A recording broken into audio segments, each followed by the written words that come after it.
Starting us off in at number 10, Mercury. Let's begin our list with a mutant who debuted in August of 2003 in New Mutants Volume 2, Issue 2. Mercury, aka Cecily Kincaid, has the ability to mimic mercury, hence her codename. Her body is made up of a non-toxic metal that resembles mercury, and she can reshape it or solidify at will, despite still being relatively inexperienced in shapeshifting. She can cling to solid surfaces thanks to her molecular adhesion powers, and has exhibited super strength at times, although the full extent of that strength is still undetermined. Now, she doesn't require food or water, although she does eat to make herself fit in better with others. She ended up being selected by Emma Frost to be part of her Hellions squad, along with a few other of her fellow teenage pals at the Institute, including our next number, in at 9, Rockslide. Rockslide, aka Santo Vaccaro, first debuted in 2003's New Mutants Volume 2, Issue 3, in September of that year. He is a mutant with the ability to transform into a golem form, which he does by assimilating surrounding rock and earth into a Gestalt shell, which he can also detonate at will to cause an explosion. And this form gives him superhuman strength, durability, and endurance. After traveling from his home of Boston to live at the Xavier Institute, he began to befriend the soon-to-be Hellions, with Emma Frost selecting him to be a part of the Hellions squad. He's also got quite the fun personality. Santo dreams of being a superhuman wrestling star. Initially, he was portrayed as a bit of a bully, but now the more that we get to know his character, the more that he's grown, becoming more good-natured and fiercely protective of his friends. He also loves murder mystery television and Dance Dance Revolution, so he's pretty relatable. It's also worth noting that he was one of the students who managed to retain his powers after M-Day. Moving on to number 8, Armor. Armor, aka Hisako Akichi, is a Japanese mutant who first appeared in October of 2004 in Astonishing X-Men Issue 4. Her mutant powers are pretty rad. She has the ability to generate an impenetrable psionic exoskeleton body armor that gives her superhuman strength, reflexes, agility, endurance, stamina, dexterity, durability, and invulnerability. Not too shabby, huh?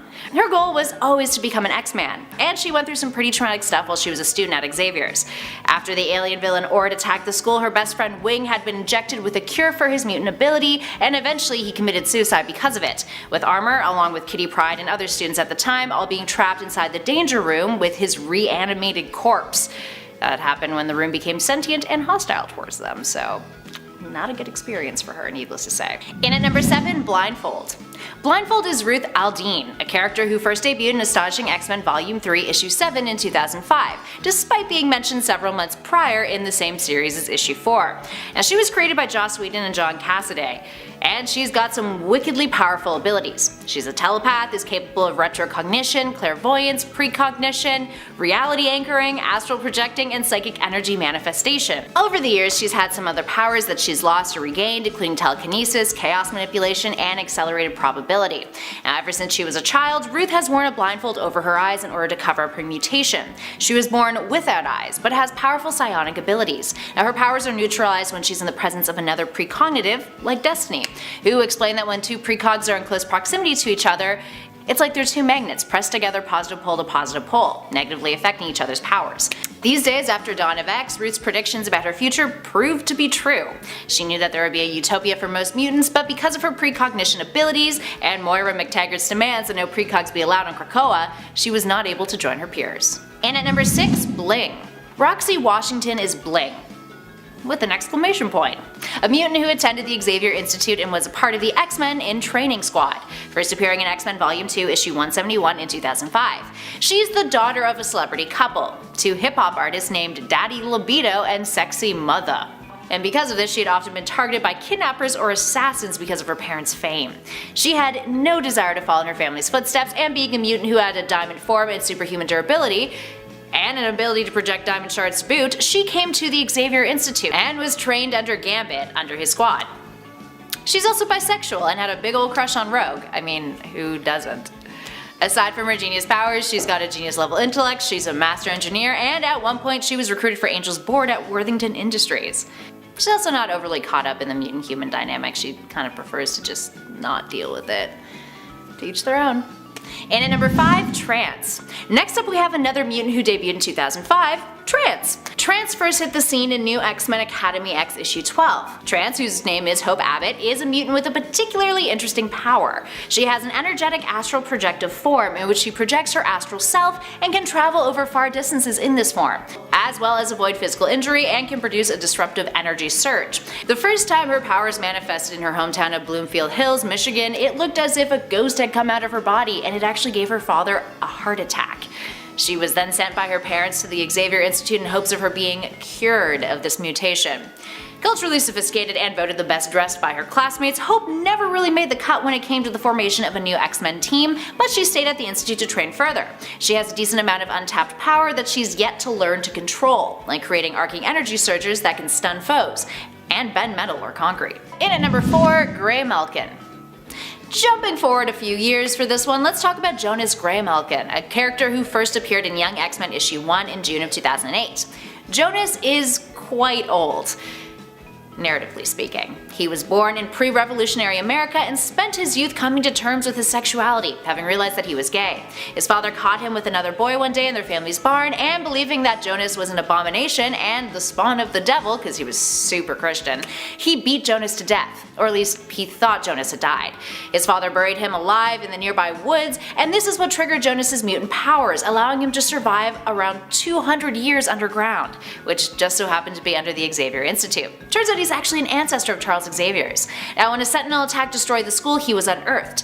So, what exactly are his powers? It's something called darkness empowerment. It's related to light exposure. The darker it is, the more powerful he becomes. This includes giving him superhuman strength, nigh invulnerability, longevity, or potentially immortality on that front since he survived without food or water for 200 years, and of course, night vision. Moving on to number 3, Transonic. Transonic, also known as Laurie Tremette, debuted in July of 2010 in Uncanny X-Men issue 526. She is a mutant with supersonic flight, capable of not only propelling her body through the air at transonic speeds, but also can change her physical properties in order to have better maneuverability in the air, which she does at higher altitudes or when traveling at high speeds. She's been able to make herself look like a large flying fish or a missile. When Laurie first appeared in Uncanny X-Men, she was a blue teenager, quite literally, having difficulty coping with her mutation. When the X gene manifested in her, it took no real form, but it caused her skin to change color, for her to lose her hair, and gave her flu-like symptoms. So she tried to commit suicide by jumping off a building, but in doing so, it actually activated her powers. Eventually, she joined up with Hope Summers as one of the 5 Lights, becoming a prominent character in the Generation Hope series. Now, aside from her powers, she's an incredibly smart and thoughtful mutant, citing logic as the rationale for her actions, and getting annoyed at her teammates when they confuse things like ethics and morals. She's also Canadian, so. In at number 2, Brandon Sharp. Brandon Sharp, also known as Stryker, first hit the scene in August of 2010 in Avengers Academy issue 1. He has the power of electrokinesis, capable of generating huge amounts of electricity and then manipulating it. This includes creating lightning blasts from his hands and eyes, electromagnetic shields to use for defense, and he can propel himself into the air and fly via electrokinetic flight, up to 40 miles per hour. Unfortunately, he is a bit of a twat. He's a self-centered and egotistical character who's focused on his own gain rather than helping others. Brandon had a bit of a rough upbringing though. His father was an adulterous politician and his mother was fame-hungry, who made him become a child actor. Brandon's manager, Rick, tried to take advantage of the young boy, and that's where Brandon's powers first manifested, frying the limo that they were in and severely injuring Rick. And finally, in at number 1, Velocidad. Gabriel Coelho is Velocidad, a mutant who debuted in 2010 in Uncanny X-Men issue 527. He's another Generation Hope mutant who is a part of the 5 Lights with Hope Summers, and kind of also had a thing with her until she caught him making out with Pixie. Unfortunately, he met his end almost 9 years later, dying in Uncanny X-Men Volume 5 issue 21. Now, Gabriel is capable of doing something called localized time manipulation. He can slow down the movement of time around him, but remains unaffected by that slowdown. So it does make him appear as if he's moving incredibly fast. But really, he's not a speedster, just a time manipulator, which is what everyone actually initially thought his powers were. Now, his powers speed up his aging greatly though, which is what happened after he was detained and forced to use his powers for ONE, the Office of National Emergency. He was merged with Warlock in order to keep him alive, and eventually when Wolverine came across him, he asked Logan to kill him, which the mutant did in an act of mercy.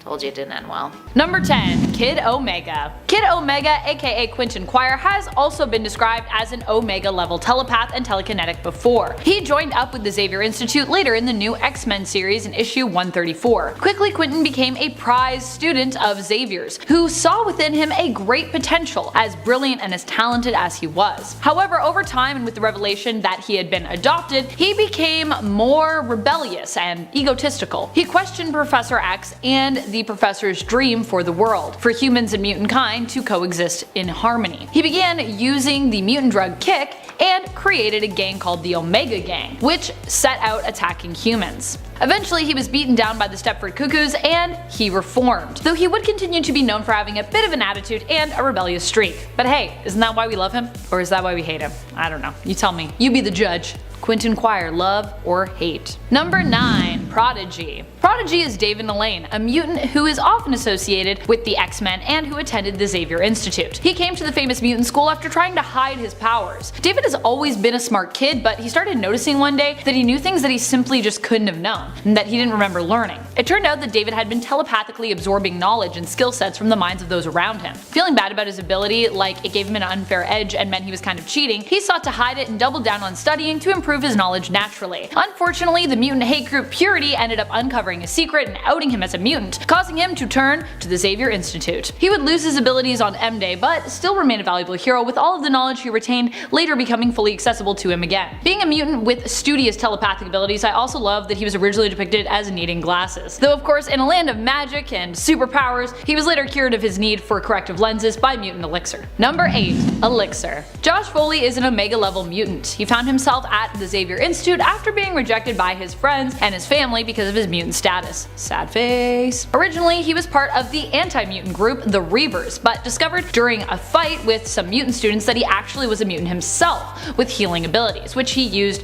to heal one of the fellow Reavers who was injured in the fight. He tried to hide his powers as long as he could, but eventually he got found out and outed. His powers allow him to manipulate the biological structure of organic matter within a certain proximity to him. He can use these powers to heal or to harm others, and is also able to sense one's life energy, and even transfer life energy from one being to another. Force heal ability. Most recently we saw him in the House of X as a member of the Five, a group of mutants whose powers when joined together allow them to resurrect other fallen mutants. He made his first appearance in New Mutants Volume 2. Number 7. Abigail Brandt. Abigail Brandt was created by John Cassidy and Joss Whedon, and made her comic book debut in Astonishing X-Men Volume 3. She is a no-nonsense badass who is half mutant and half alien. One of the first to show us that even those with alien heritage can also be mutant too. Brandt is best known in affiliation with SWORD, a division of S.H.I.E.L.D. that seeks to guard the world against and deal with extraterrestrial threats. SWORD stands for Sentient World Observation and Response Department, in case you didn't know. And Brandt serves as the commander of the organization, the head of the organization, if you will. Her mutant power is contact pyrokinesis. She can produce blue or red flames on her hands and use those to burn through almost anything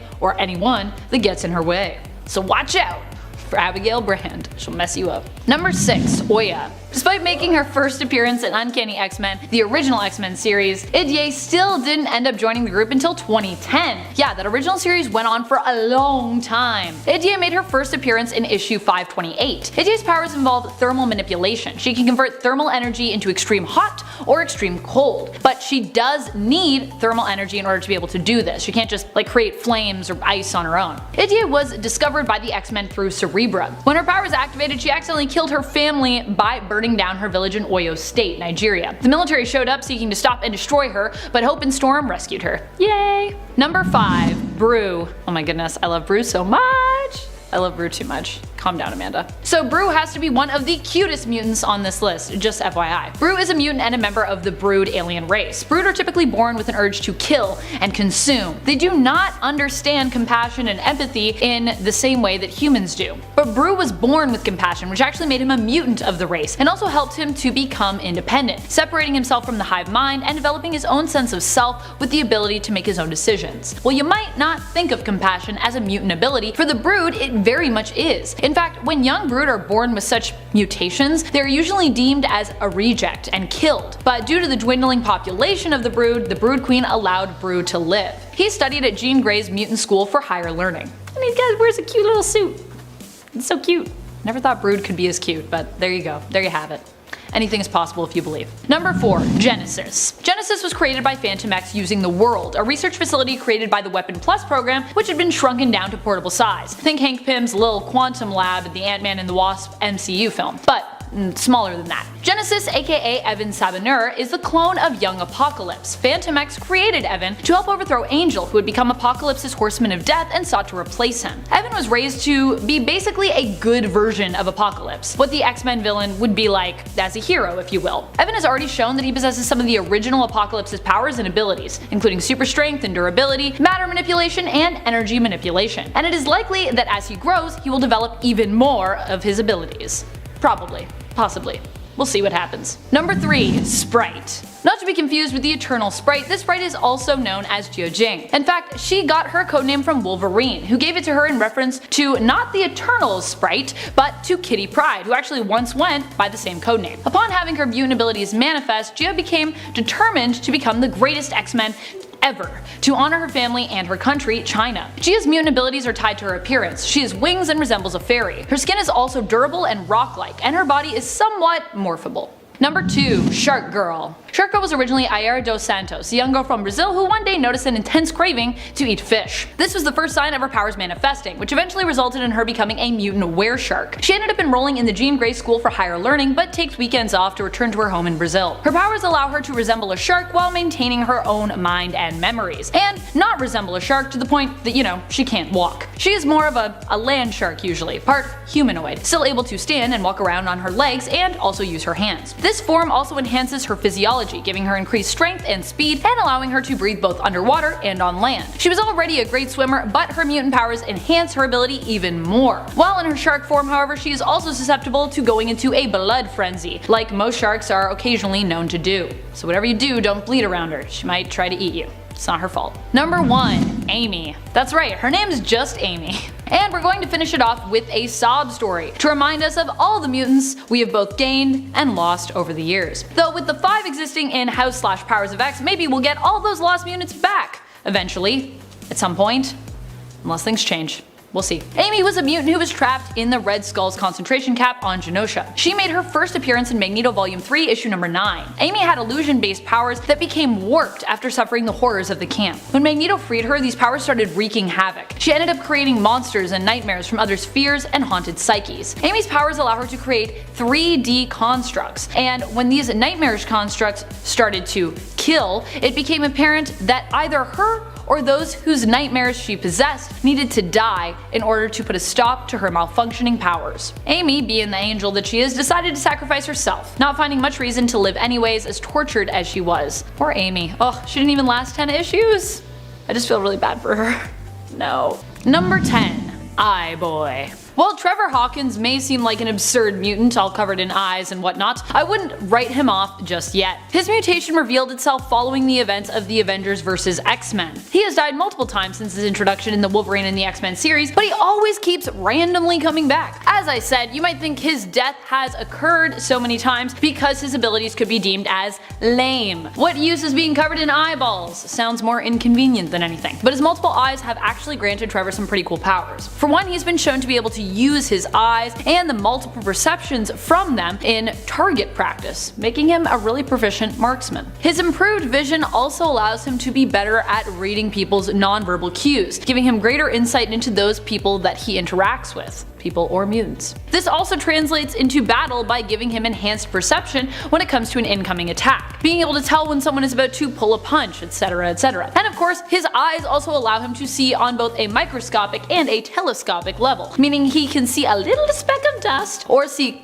clearly something that is quite far, far away. If you're wondering why I looked over there, I was looking far, far away. That's me trying to have telescopic vision. It's not working. Number 9. Triage. Triage made his first appearance in the all-new X-Men series. His powers involve life force control over other beings, and for a while some believed his powers also granted Christopher Mew's immortality. However, Christopher appears to have died after being forcibly cured of his mutation, which in itself ended up killing him. With his powers, Triage was able to heal others and could even reanimate corpses, though their state of decay would remain unchanged. And if he had been granted more time, who knows? He may have even been able to completely heal and resurrect people, restoring them to a more lively and maybe less zombie-like appearance. Too bad he died. Although, is he dead? Is he not dead? Was he immortal? I don't know. Stay tuned to find out more. Number 8. Hijack. David Bond was first introduced in Uncanny X-Men Volume 3. He was revealed to be a technopath with a proficiency for controlling cars with his mind. He could start an engine, unlock and open doors, and make them drive around. A pretty sexy power in my opinion, but then again I have an affinity for cars because I'm a weirdo. After David discovered his powers, he went to parking lots at night to test them out, but ended up being caught by the local police. At the time his girlfriend Karen was with him. Terrified, she actually outed David as a mutant, getting him into quite a bit of trouble. David was then rescued by the X-Men while trying to flee the police. He later took the codename Hijack. Appropriate, I think. His powers have also been shown to be able to manipulate more tech than just vehicles. He can actually use them to defeat Sentinels and even interfere with technological armor. Not a mutant that Iron Man would like to go up against then. Although Iron Man is a bit of a technopath himself now. I wonder who would win in a fight. But I think my money's still on Hijack. His technopath powers seem stronger.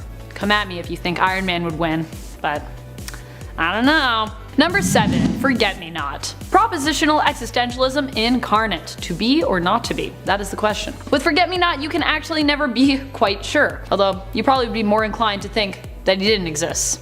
Not to be in this case. Or scratch that. To not even know who I was talking about when I asked your opinion on if he existed or not. Forget-Me-Not's mutant powers are that he is imperceptible, meaning that no one even knows he's there or can sense him. This translates to technology, and this also goes beyond just the physical perception as well. Even telepaths struggle to take note of him. There are some weird exceptions to his power though, like Phantom X claiming that he could always detect Forget-Me-Not for some reason, and Psylocke has been able to find ways to locate him within others' memories through absences and holes that he leaves behind. But even Xavier himself had to set a once-an-hour reminder in his mind in order to remember Forget-Me-Not, and he was one of the most skilled at remembering him, so apparently other than Phantom X though, who could just remember him because his senses are real good.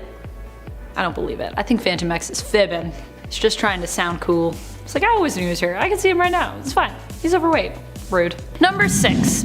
Gabrielle Kinney. Gabrielle Kinney has been through a series of codenames since her introduction in All New Wolverine in 2016. When Gabby was introduced, she got to play the role of Little Sis to another favorite mutant, X-23, Laura Kinney, who had actually adopted the codename Wolverine in that series. She was the all-new Wolverine, get it? See, Gabby is also a clone of Wolverine's, which makes her part of a weird kind of clone family. Ergo, her powers are also similar to those of Laura and Logan's. She has bone claws and a healing factor and enhanced senses.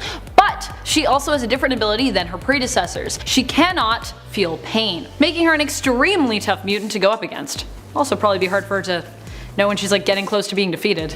Like, I don't know, I can't feel it. Number 5. Rat King. A play on the Pied Piper, this mutant villain has the power of zoopathy, which allows him to control animals using music. I don't know if I'm saying that right. Zoopathy, zoopathy, it's kind of a weird word. He is the son of the Morlock Piper, whom he shares abilities with. When it was revealed that he was controlling local animals in Central Park into doing his bidding, Nature Girl and Eye-Boy joined together to put a stop to him, freeing the animals from his control. Thus ended the reign of Rat King. Although, he's still around, just chilling in his flip-flops. Number 4. Trinary. Trinary is another technopath. Her abilities allow her to control various pieces of tech within her line of sight. Similar to Hijack, this also includes, but is not limited to, Sentinels. In fact, born and raised in India, after discovering her mutant abilities, she used them to steal money from the top 5 highest earning CEOs' accounts. She then transferred and divided that money up between all the working women of India. Is it weird that I kind of love that? Because I kind of love that. Very Robin Hood. This later led to her imprisonment, which she managed to escape. She also appeared in House of X, working alongside the team of technopaths and Moira X, who worked on Project Sleeping Giant. Sleeping Giant was created to help monitor for the development of Nimrod tech, which would threaten mutant kinds and eventually humanity's own existence. Technopaths seem to be becoming more common in the mutant world, which I kinda love. It's like as our tech develops and grows, so too do those with powers surrounding it, who seem to be popping up more and more often. Trinary made her comic book debut in the X-Men Red series. Number 3. Maxime and Manon. Maxime and Manon are kind of like a mutant duo, so I thought I'd include them together. They're twins from the future, whose mutant powers activated before puberty, so they're kids. In the future, they attended the Xavier Institute for Young Mutants. However, they were then kidnapped and brought back to the present, where they were brainwashed by a Hab and used as evil little weapons. Scary weapons too, may I add. After being defeated, the two children were left in the care of Jean Grey. They had been good children before they were sort of corrupted, and it was believed that they could probably be redeemed. Their powers allow them together to severely mess with people's heads, telepathically. Maxime's powers allow him to manipulate people's emotions, while Manon can alter someone's memories. They both also possess some mind control abilities as well. A dangerous combination, as we saw in New Mutants Volume 3, issue number 4. If you haven't read that yet, go read it, because it's messed up, it's great. Number 2. Shade. Darnell Wade became inspired by New York superheroes, and he decided to build his drag persona around this inspiration, taking the drag name Shade. Also, can I just say that I love that Shade is wearing like a bunch of pouches like as a sash, it's amazing. Shade longed to star in a drag competition show, but her dreams were dashed when her friend Spillin' Tiana Taylor was chosen over her to compete. To add insult to injury, Tiana also spurned Shade on national television, ending their friendship. Shade returned to her apartment where the power had just been turned off, and it felt like she had, well, hit rock bottom when her mutant powers manifested. Shade's powers allow her to teleport herself and others to the Dark Force dimension. Since her introduction in Iceman Volume 4, she has taken the alias of Darkveil. Number 1. Gwenpool. Gwenpool has recently been retconned as a mutant. Due to her self-awareness of the world around her, she was able to alter her origins. In Gwenpool Strikes Back Volume 5, she uses her reality-altering powers to rewrite her own story and make herself a mutant, which Kamala Khan claimed had been the truth all along, and she had just blocked it out as a coping mechanism, making up the world of comics, which in truth was Gwen's real world. This allowed Gwenpool to move through a portal to Krakoa. Once there, she was welcomed by fellow mutants, including her ex, Quentin Quire. She even gave herself a House of X / Powers of X style character breakdown in one of the final pages of this issue. I guess we'll see if this ends up sticking, but for now at least, it seems Gwenpool has joined the mutant ranks. And what a time to be a mutant! If there was ever a time I would want to jump into that world, it would be now. Or the 90s, when of course I could have all the pouches. Give me all the pouches, that's all I want in my costume. Number 10. Tempus. Eva Belle first made her appearance in All New X-Men issue number 1 in 2013. She could be viewed as one of the most useful of the New Mutants to surface in the past decade, because her abilities are so based in something that the X-Men and mutants and, well, sort of all of Marvel seem to get involved with more often these days. Time travel. Tempus has chronokinesis powers, which allow her to alter the way time moves around her in the area she is in, and allow her to create time bubbles which she can send through time for a short while, and even time travel fully herself. She has been referred to as near Omega level, and honestly with a bit more control over her powers, I could see her making the Omega list any day. Tempus is also one of the House of X's The Five, and helps to bring deceased mutants back to life by speeding up the growth process within their eggs. It sounds creepy when I say it like that, but more will be explained. Number 9. Morph. I really like this mutant because with him they found a way to make shapeshifting abilities unique again, and somehow make them even weirder and cooler at the same time. Morph, aka Benjamin Deeds, is able to shapeshift into those he spends time with, slowly, over time. So the more time he spends with you, the more he starts to resemble you. He really is the embodiment of what it feels like to live in somebody else's shoes. As he fuses with you, he takes on your look, your voice, and also exudes an energy that encourages you to trust him, to feel relaxed and calm in his presence. I just think this is such a cute way to imagine shapeshifting, and a useful way to use it as well, potentially calming your target into submission as opposed to causing them harm. It's kinda like the anti-mystique of shapeshifting, I think. Number 8. Gold Balls. Gold Balls recently became a very important mutant in the comics. He is part of a group known simply as The Five on Krakoa. Together he and Proteus, Elixir, Hope Summers, and Eva Belle can help to bring forth new life, or well, sort of old life really. They are able to resurrect any mutants who have been lost by cloning them and with the help of X, restoring their previous memories so that in essence, they kind of are the lost mutant returned. Gold Ball's power is similar to Minoru Mineta of My Hero Academia. Instead, however, Fabio Medina produces gold balls, hence his name. Originally these were simply seen as balls of various sizes which could be launched in a sort of an attack mode. Later it was discovered that they were actually infertile eggs, and with the help of the Five would become the home of unborn resurrected mutants who had fallen. Gold Balls made his first appearance in Uncanny X-Men Volume 3, issue number 1.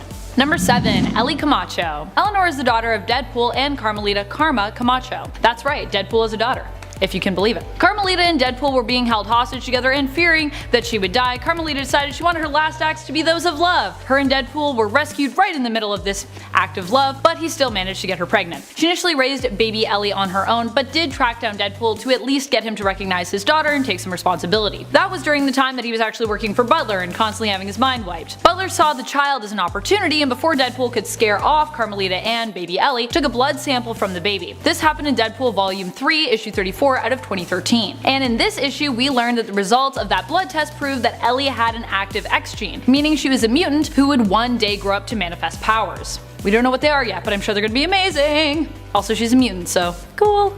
Number 6. Nature Girl. Nature Girl was given her name by iBoy. The two mutants also went on a bit of an adventure together while babysitting Jubilee's adopted son, Shogo. And the two were both a part of Jubilee's team of mutants to train at Kitty Pryde's Xavier Institute for Mutant Education and Outreach in Central Park. They are also really cute together, with iBoy being covered in eyes and Lin with her little antlers being a master of nature. Lin Lee, aka Nature Girl's powers consist of an ability to bend nature to her will and communicate with it. She is able to soothe beasts, can control the elements, and can even heal nature. Truly the mutant we could all use right now, am I right? Come on, heal this terrible Earth that we have destroyed. Lin Lee was also a student at the Jean Grey School for Higher Learning. Number 5. Matthew Malloy. One of the most powerful mutants who kinda no longer exists. But he could still exist, I guess, if writers decided to bring him back. He was basically written out of existence when Tempus went back in time and prevented his parents from ever meeting, meaning he was never conceived and therefore did not exist in present day. This had to happen because Malloy proved too strong and unstable, with his powers being strongly linked to his emotions. He emitted a blast of energy that ended up destroying most of Atlanta. He also has strong reality warping powers, telekinesis, and telepathy. He could also even manipulate matter. It was even suggested that he was beyond Omega level in the comics, so although writers have written him out, I wouldn't be surprised at his power level if he didn't find a way to return to the comics. He didn't even make it to 10 issues in Uncanny X-Men Volume 3. Still, he demonstrated such power that I feel he's really worth mentioning.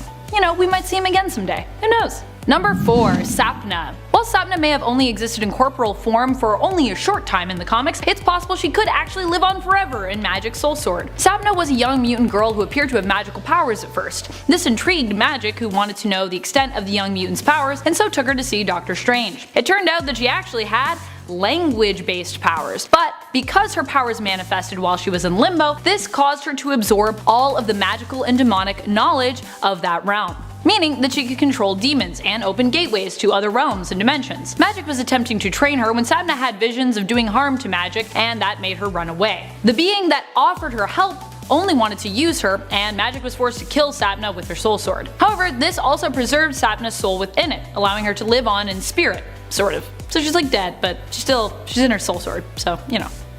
Lives on in a sword. Sounds boring. Number 3. Bailey Hoskins. Bailey is a mutant I wish we got to see more of. He is the star of the one-off, non-canon comic series X-Men Worst X-Man Ever. I say non-canon lightly because this is Marvel we're talking about, so everything is kind of canon, just living in an alternate reality. Bailey currently resides in a reality which isn't really quite established, temporarily suggested to be the alternate reality of 656, a placeholder for now. Bailey's mutant ability is self-detonation, which he can regrettably only use once, as he has no resurrection or healing powers to protect him. While you might think that makes him the worst X-Man ever, I would argue it is the one he chooses to use that power on and stand up against that is actually the worst in that comic series, the vile fascist mutant leader Riches. Number 2. Hindsight. While Nathaniel Carver might not appear to have the strongest power just yet, I'm certain, like most underrated powers, that with more control over his abilities, he could prove to be more useful than originally anticipated. Nathaniel, aka Hindsight, has the ability to see one's recent past upon making physical contact with them. He can also use this ability on objects, allowing him to see any psychic imprints left behind on that object, a power that Jean Grey actually also has. But one of my favorite things about Nathaniel was his fear of these powers getting in the way of a relationship that he started developing with fellow student Benji, aka Benjamin Deeds, aka Morph, who I mentioned earlier. Fortunately, love overcame fear and the two ended up together, and are admittedly adorable together. Yay! Future gay X-Men, bring them on, I'm ready.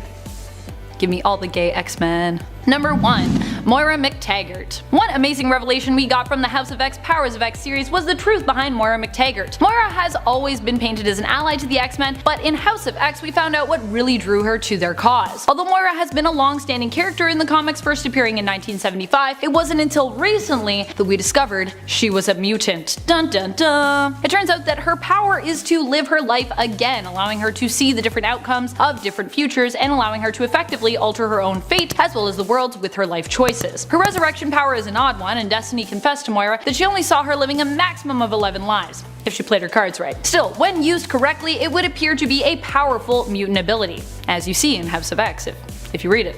If you haven't read it, what are you doing? Get out of here. Go read it. Number 10. All-female X-Men. Oddly enough, this book didn't do as hot as expected, despite the fact that it was an awesome powerhouse team composed of all ladies. This team was first introduced in 2013's X-Men series in issue number 1, as one of the main X-Men teams, and the series was part of the Marvel Now event. The team featured Kitty Pryde, Rogue, Rachel Summers, Jubilee, and Psylocke, with Storm as the leader.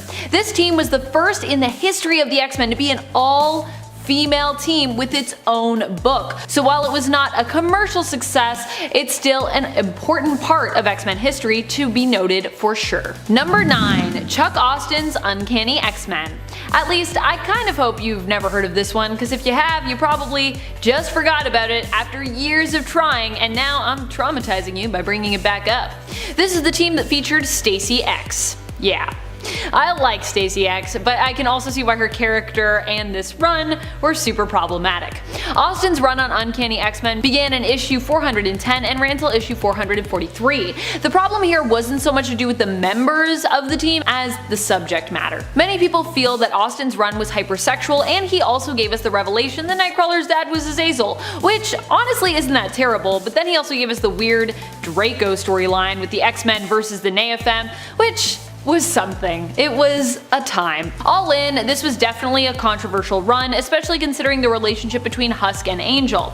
The team was made up of Archangel, Beast, Iceman, Nightcrawler, Stacy X, Wolverine, and Professor X himself to start, but it would later on feature Husk, Polaris, Northstar, Juggernaut, and Havoc. Before we move on to this next spot, just a quick little reminder to click that like button if you haven't already, it really does help us out. Number 8. Children of the Atom. You might not have heard of this one because it isn't even out yet, but this is one of the new teams and books that we had expected to see earlier this year, but due to the global pandemic was delayed and is now delayed again. Originally it was moved to January of 2021, but now we aren't expected to see it till April of 2021. Boy, that is a long wait. But just because they aren't around yet doesn't mean we can't talk about them. And if you haven't heard of this team yet, you might want to keep your eye out for when their book is released. Children of the Atom is a team of new teen mutants who are basically X-Men superfans and are trained by these very famous original mutants. Technically, the X-Men team was never meant to exist in Krakoa, as was just revealed recently in the comics, despite them having their own book as part of the Dawn of X line. I know, it's a little confusing. So it'll be interesting to see how the Children of the Atom, who are being advertised as kind of X-Men sidekicks, fit in exactly. In a world where, there's not really supposed to be X-Men? Well, we have yet to meet the members of this team. We do know some of them not only have similar costumes to the classic X-Men, but also have similar powers. Number 7. Hellions. No, not that Hellions. This Hellions. In fact, Empath's look in the new Hellions was a throwback to the original Hellions team outfits. Empath was also an original member of the team. Before we saw the team revived in Dawn of X, they were Emma Frost's team. Basically her version of a teenage mutant team similar to, well, the New Mutants. We're also a Teenage Mutant team. Every time I say Teenage Mutant team, I just want to say Teenage Mutant Ninja Turtles, but that's not what we're talking about. Although they are also a Teenage Mutant team. In comparison to the new Hellions, these Hellions were not as crazy, but were somewhat troublemakers, who had an ongoing, sometimes friendly rivalry with the New Mutants themselves. The team consisted of Empath, Beef, Bevatron, Cat's Eye, Roulette, Taro, Thunderbird, Jetstream, and Firestart. The team was first introduced in New Mutants issue number 16 in the 1980s and was disbanded in 2009 in the comics after most of them were basically slaughtered, victims of a surprise attack. The team has returned since, but the new Hellions team only shares one member of the original roster, Empath. Number 6. X Corporation. Many people may have forgotten the existence of X Corporation since the organization was destroyed and became defunct back in the early 2000s, but they are coming back, so it's a pretty good time to remind everyone of their existence. Reminder, X Corp is still a thing. This actually just happened in the comics during the Empire event when we saw for certain that Xavier had revived the X Corp and that Monet and Angel seem to be running this branch of mutant affairs. X Corp in the past has been a non non-for-profit organization working to help mutants in their fight for rights, in less bold ways than what the X-Men are usually up to.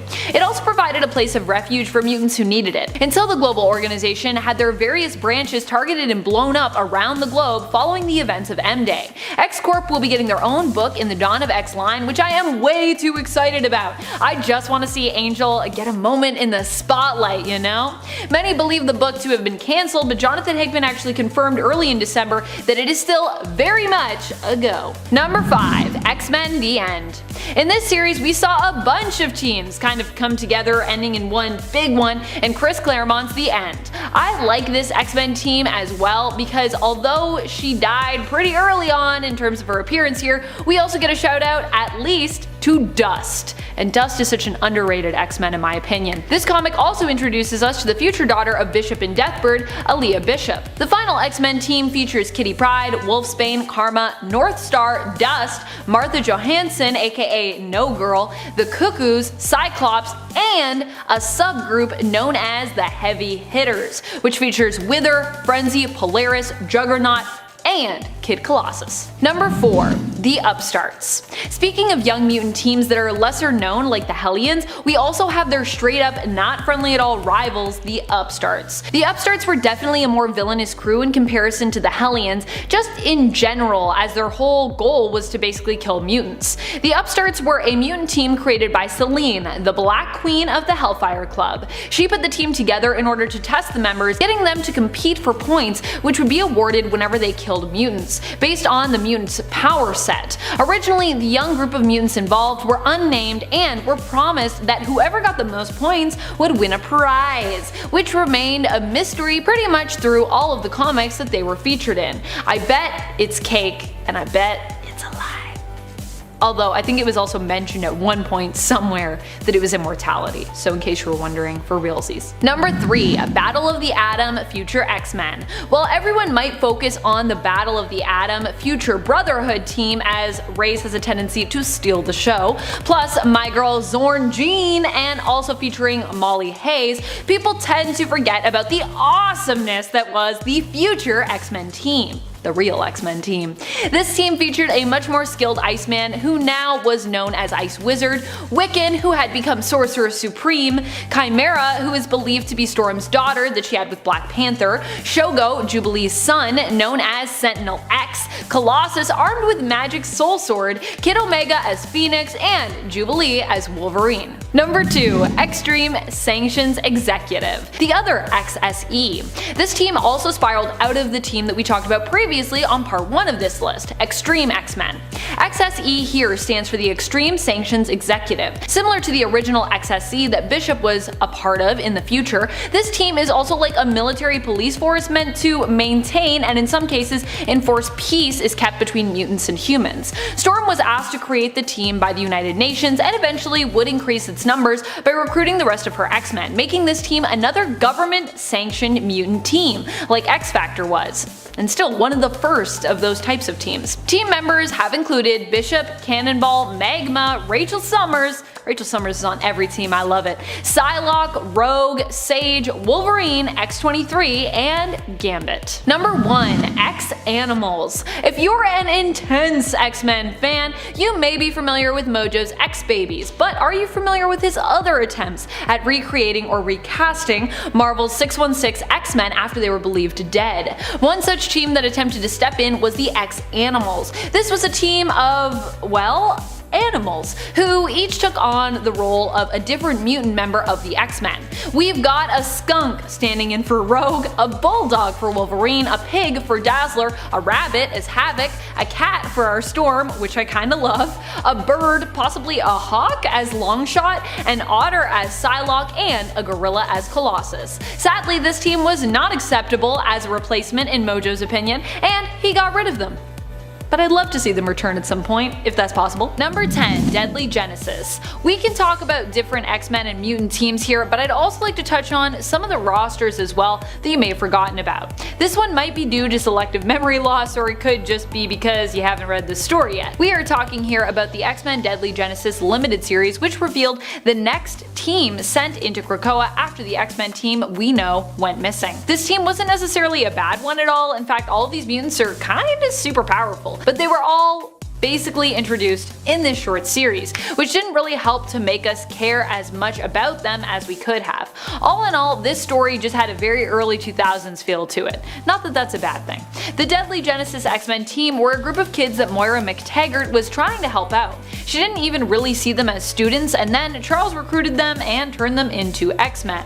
The team consisted of Sway, Petra, Vulcan, and Darwin, who have all recently reappeared in the Dawn of X line, in case you were wondering where they made their first appearance. Number 9, Xavier's Security Enforcers. One that we might forget about every now and then is the mutant team that Bishop originally belonged to from the alternate dystopian future that he hails from. I believe this Earth is 1191, but I could be mistaken on that. Didn't even write down my Earth number.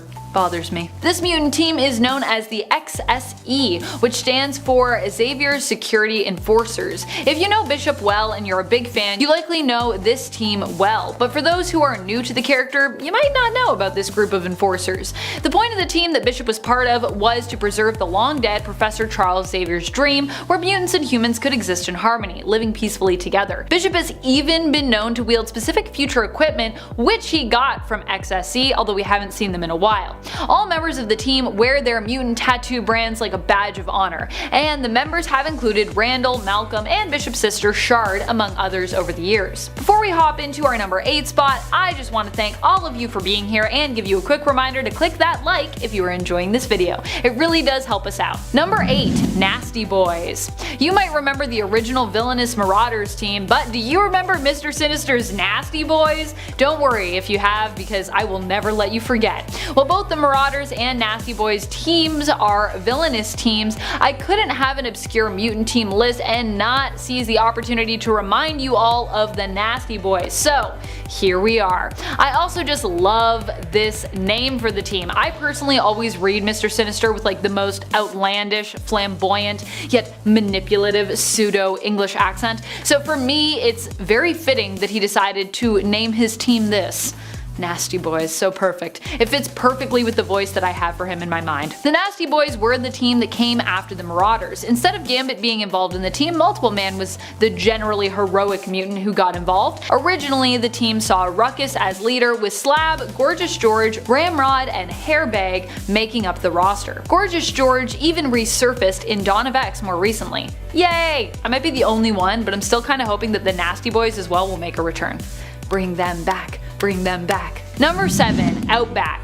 When it comes to X-Men rosters as teams, one of the best but shortest running roster is the Outback team. This era for the X-Men team lasted less than 25 issues, but was still so good that people still talk about it today. Now, if you missed this one and you've never heard of it, it's one that you actually probably should read. Not one of my silly points, more one of my serious and beloved forgotten teams on this list. The team started off in issue 229 of Uncanny X-Men, with Storm, Wolverine, Rogue, Colossus, Dazzler, Longshot, Havoc, and Psylocke on it. We'd also see Jubilee introduced during this roster's time together. The Outback team is noted as being one of the best rosters for the X-Men when it comes to having a group who truly feel like outsiders. Also, you get to enjoy the Inferno story in this run, which is bizarre and magical, so you're welcome for that. Number 6, X-Corps. No, I'm not talking about the X Corporation, which has yet to come out, but is still coming our way. Thank goodness. I thought that book was going to be firmly cancelled, but fortunately it has been revived. I'm so ready for X Corporation, let's go. When we talk about X-Corps, we are talking about Banshee's team. He formed this team after Generation X disbanded, and most of the team were composed of that era of mutants. This team was made up of former villains turned heroes and was created to act as a police force basically for the mutant community. Joining Banshee were the Blob, Avalanche, Fever Pitch, Jubilee, Husk, and M, aka Monet. The X-Men team actually did not approve of this team's creation and actually attempted to get Banshee to disband it. In the end, Mystique infiltrated the team and liberated its members, especially the villains, who were being manipulated into behaving heroically by Mastermind under Banshee's orders. Number 5. Extreme X-Men. This X-Men roster marked the return of Chris Claremont to the X-Men in a full-time capacity. Extreme X-Men Volume 1 is a series that started in 2001 and ran till 2004. It was a team that featured my girl Rogue as the leader, woohoo, which you know I'm all about. The original Extreme X-Men roster also featured Beast, Psylocke, Bishop, Storm, Sage, and Thunderbird on the team. Lifeguard, Gambit, and Slipstream were also added to the mix throughout. This team was originally brought together to find Destiny's premonition-filled diaries, but of course along the way was distracted by many other imminent threats. As you do when you're on an X team. Number 4. Generation Hope. This one is from the 2010 series Generation Hope and was under Cyclops' banner ultimately following the events of Regenesis. Though the team itself was led by mutant messiah Hope Summers, and its roster consisted of No Girl, Pixie, Primal, Sebastian Shaw, Transonic, Velocidad, and Zero at that time. Though originally Hope's team started pre-Regenesis as just being 5 mutants including Hope herself, with Velocidad, Oya, Primal, and Transonic on the team. The team was a search and rescue group who were brought together as they were acknowledged as being 4 of the 5 lights on Cerebra. Hope basically triggered the rebirth of the mutant gene, activating these mutants. The 5th light was what they sought and kind of why they came together, heading to Tokyo, Japan. Zero was the mutant they sought, who would eventually join the team, although originally would be antagonist. Number 3. X-People. You probably forgot about this team just because their name is, well, super forgettable, but they are actually from a very memorable alternate universe, the MC2, or also known as Alternate Earth 982. This Earth is the home of the beloved Mayday Parker, aka Spider-Girl, now known as Spider-Woman. But you know what's not so memorable from that universe? Their version of the X-Men. I mean, I get that X-People is meant to be gender neutral, more inclusive, but is that really the best name they could come up with? There has to be something that isn't X-Men that is better than that. I mean, I know there is because we have dozens of other X teams with the letter X in them that are way more catchy than X-People.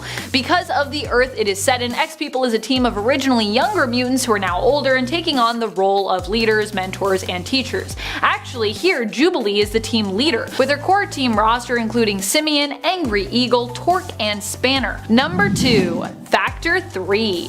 Factor 3? That sounds like some kind of toothpaste. This is another villainous team composed of mutants but led by an alien known as Mutant Master. You might not remember it because it was only around for a few issues and also first appeared way early on in X-Men issue 28 back in 1967. This team popped up a few times and would often force mutants into doing their bidding, often mind-controlling Banshee to attempt to kidnap or help kidnap Professor X. What a wacky time it was. Fortunately, in issue 39, Factor 3 was defeated for good and hasn't bothered the X-Men since. So we haven't seen them for a really long time. Number 1. Lightning Force. This X-Men team comes to us admittedly from an alternate reality, which might be why you've never heard of it before. But once you learn about them, you'll likely wish they had remained forgotten. Lightning Force is an X-Men team that we come across in the Exiles, who themselves belong to Earth 597. They are basically the alternate Excalibur team from their reality, a reality where the Axis won World War II. I think you know where we're going with this. Their roster is almost as surprising as the whole idea for this team. We have Herr Xavier, who helped to create the team through experimenting on them. Yikes. And leading the team we have Hauptmann England, aka Captain Britain, with Magon, aka Gloriana, Shadowcat, and Nightcrawler. Also, if you were wondering, yes, Kitty Pryde is still Jewish in this reality, which yeah, makes her character's history here pretty dark.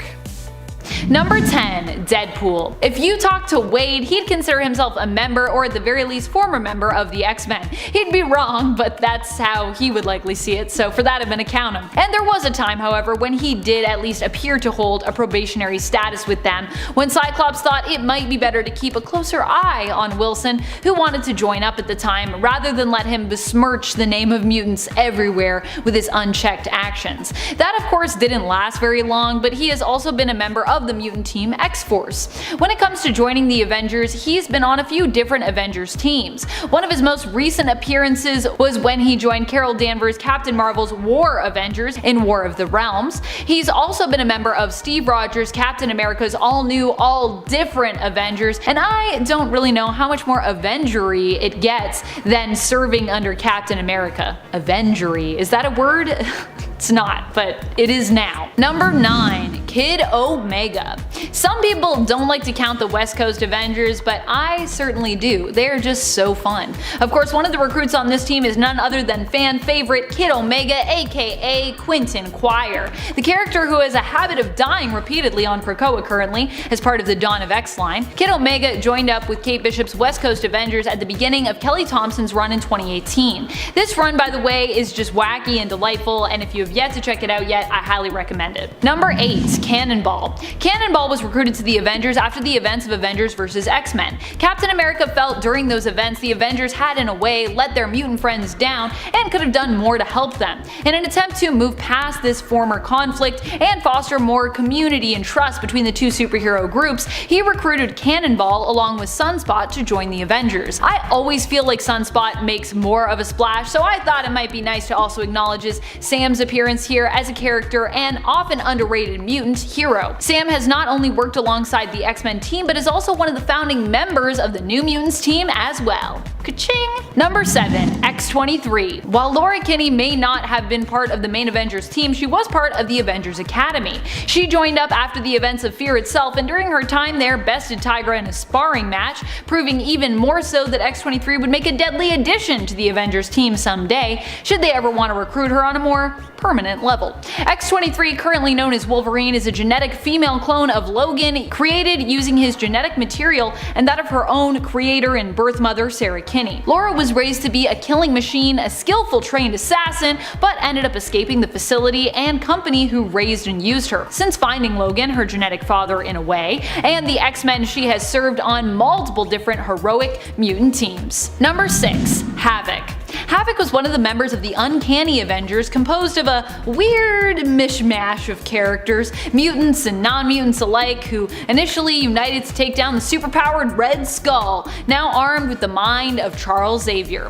Havoc joined the team in the first issue of the series, despite being a conflicting character when it came to his usually unstable alignment. Havoc has been on both sides of the spectrum, being a hero at times and a villain at others, and sometimes he just gets lost in between the two labels, like he appears to be currently in the comics, on the brink of almost losing his sanity. Poor Havoc. Honestly, so much terrible things have happened to Alex, and I just feel really bad for him.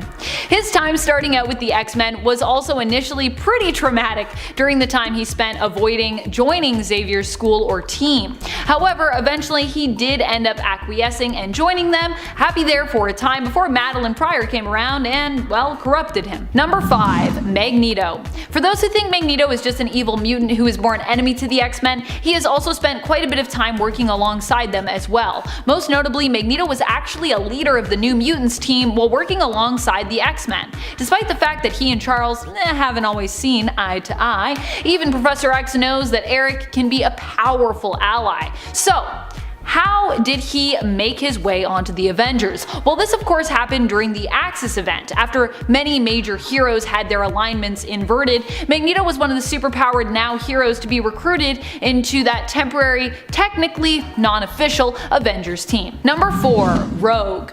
Rogue joined the Uncanny Avengers in issue number 4 of the 2012 series. She would become the field leader for the Avengers Unity Division. She was first approached by Wanda Maximoff, aka Scarlet Witch, who asked her to stick around on the team after Rogue helped them out in issue 4. This was also the same issue that Scarlet Witch joined, and of course was after both the events of M-Day and after Wanda had just been used as a pawn by Red Skull, who at this point was immensely powerful after stealing Xavier's brain and gaining his immense psionic power. power. Super comics, I know, stealing someone's brain, but here we are.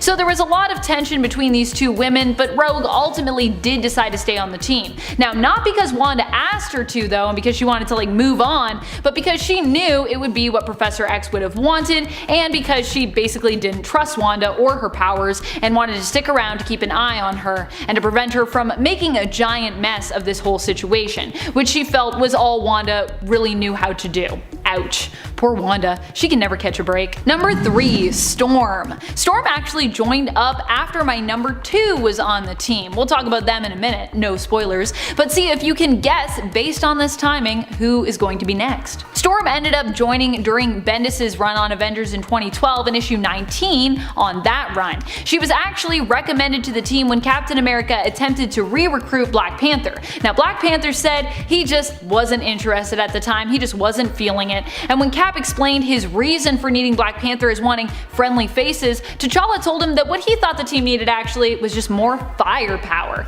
What Cap needed in his opinion was his wife, Storm. And so Storm answered the call, ended up joining the team for a time. She was even prominently featured on the cover for issue 21. I love this cover, it's just so cool. I think Storm should be on every team. Storm should lead every team, that's what I think. Number 2. Wolverine. Wolverine has been part of both the main Avengers team and the Avengers Unity division, being as popular as a member of the X-Men as he is. I'm actually surprised it took Marvel as long as it did to include him on the team after the Avengers became this sort of ever-expanding team that just had so many branches and card-carrying former members as well as rotating members and honorary members. It just has become there's a lot of Avengers. Wolverine was invited to officially join the Avengers in the 2005 New Avengers series in issue number 6, after Cap and Iron Man had a brief discussion about whether or not Wolverine would be a suitable pick for the team. Steve was concerned that Wolverine was a murderer and therefore not suited, but Tony insisted, saying that he was their missing ingredient,